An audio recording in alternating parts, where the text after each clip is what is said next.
I can't help but at this season when I'm driving down the road and I see that the crops are at that place where they're ready to be harvested, that it brings this anticipation and excitement into my heart, that just as I'm looking in the natural, that the same thing in the spiritual, that it is harvest time.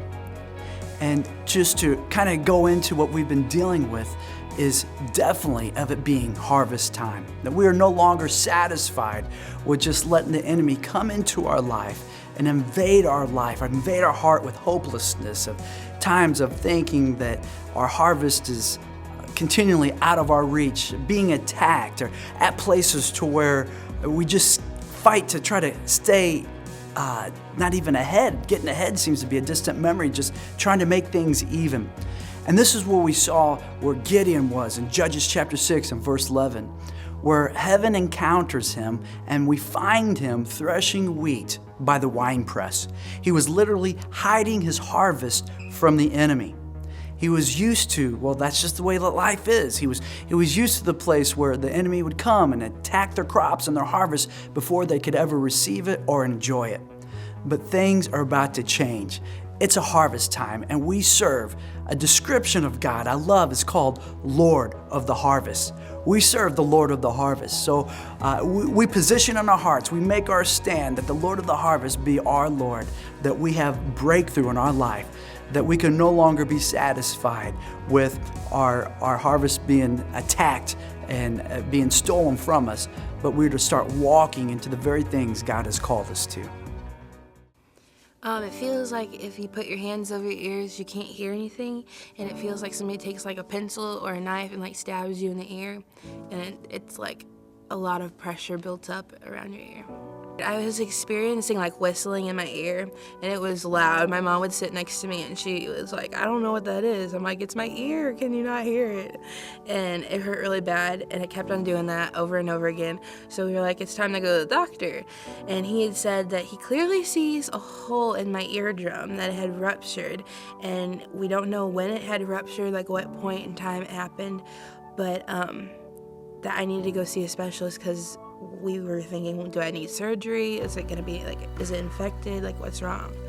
My mom kind of told me that night. I thought it was just like a regular Sunday night service. I love the Lord, yay, it's praise and worship. But then I went over and sat next to her, and she's like, Jada, I have a feeling you should go get prayer for your ear. Maybe something will actually help. And I told her, Mom, no, don't bother people. It'll be fine. It's just another ear infection. And she goes, no, Jada, seriously, go up there. So I was kind of like, Mom, just whatever, I'll go anyway. So I got prayer, and still nothing happened. And then I went to the doctor like a week later. And so we got in, and he goes, why are you here? And I had told him that they had told me I had an ear infection in one ear and a ruptured eardrum in the other.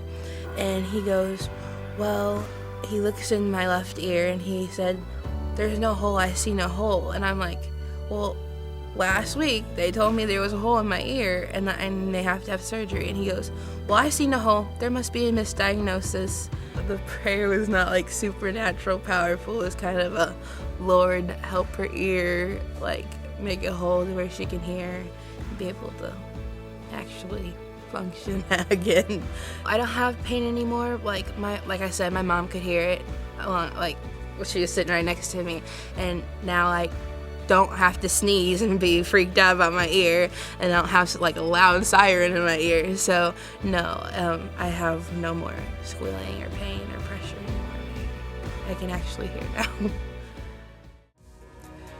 Don't you love hearing of the good news? I never get tired of hearing testimonies. And what I love is, regardless of her just thinking she was gonna have to put up with the pain, live with it, deal with it, on her way to seeing a specialist to even take care of it, even to a point of having to be talked into going up for prayer, feeling for whatever reason, whether she didn't want to bother somebody or think, well, I've had prayer before and it didn't work, who knows? But all we know is, even with maybe not the most incredible faith stepping up, that there was a time of harvest, a time where the changing of the doctor's report can happen. It's a time when healings and miracles are seen right before our eyes, because we serve the Lord of the harvest. Now this is harvest. This is removing of the hopelessness of things that are never going to get any better, or to the fact that we have to live with this pain for the rest of our life. But we say enough is enough. It's harvest time. No longer hiding our harvest from the enemy, but we are going to receive that which God has planned for us. And it's our harvest time now. Changing of the doctor's report, the healings and the miracles that we've been believing for, that we're walking and stepping into even now. We say, why not us? Why not now?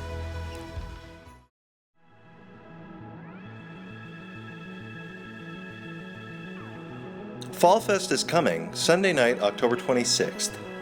You do not want to miss this night filled with bonfires, candy, carnival games, and more. Also, mark your calendars for Kat Kerr, Saturday, October 25th at 6 p.m. and Sunday morning when she will be sharing with us her revelations about heaven here at Gateway Family Church.